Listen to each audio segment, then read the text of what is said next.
All right, after dropping it from the original health care overhaul because of fierce opposition, the Obama administration quietly reintroduced a plan that would mandate end-of-life planning assistance, which some people call death panels.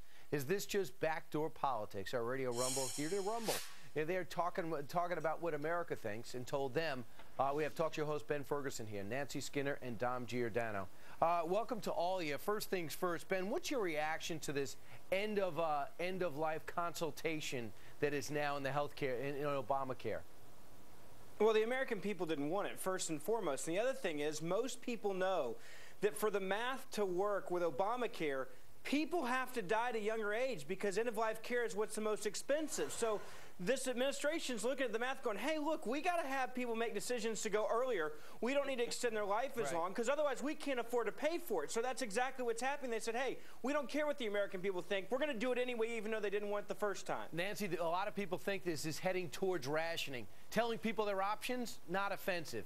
Telling people what they can have could be offensive. Mm-hmm. Right, Nancy?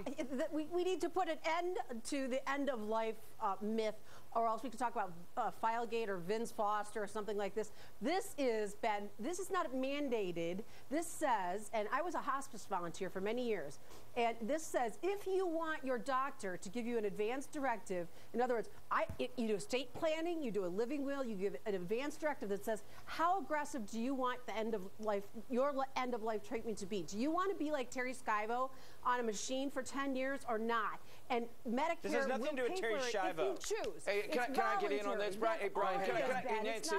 Yeah, Nancy, you know what? Nancy, I'm glad, Nancy. I'm glad that you brought up Terry Schiavo because I supported Terry Schiavo and your parents, and it shows your attitude right here on Fox and Friends, what people are afraid of, this attitude of cavalierly throwing aside Terry Schiavo.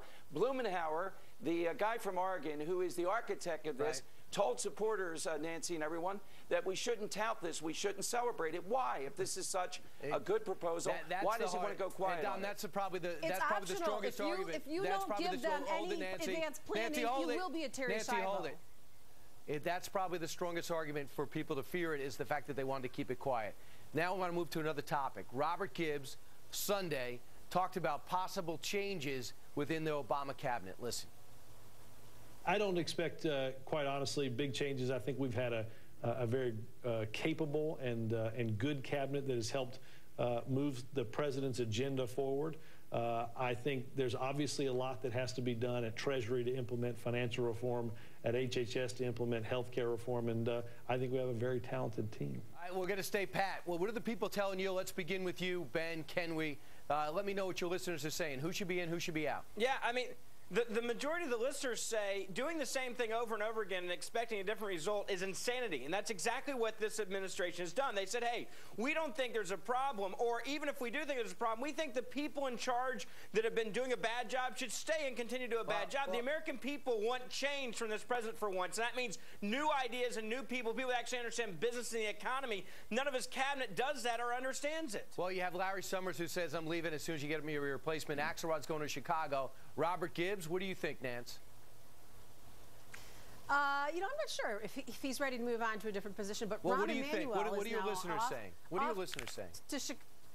They're saying, you know, they're glad Rahm Emanuel's gone. That cursing law will not be in place in Chicago if Rahm is the mayor of Chicago.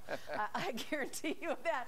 But you know what? I think what I hear from listeners is in the financial department, we need people that create jobs, entrepreneurs, not the traders, not the Wall Street, Larry Summers kind of guys. We need the Dan Gilberts. That's all this president's surrounded with. Like Quicken Loans and that know how to build Brian, I would say the three musketeers that my listeners want to go: Tim Geithner, Eric Holder, and the #1 with just a tremendous surge, Janet Napolitano.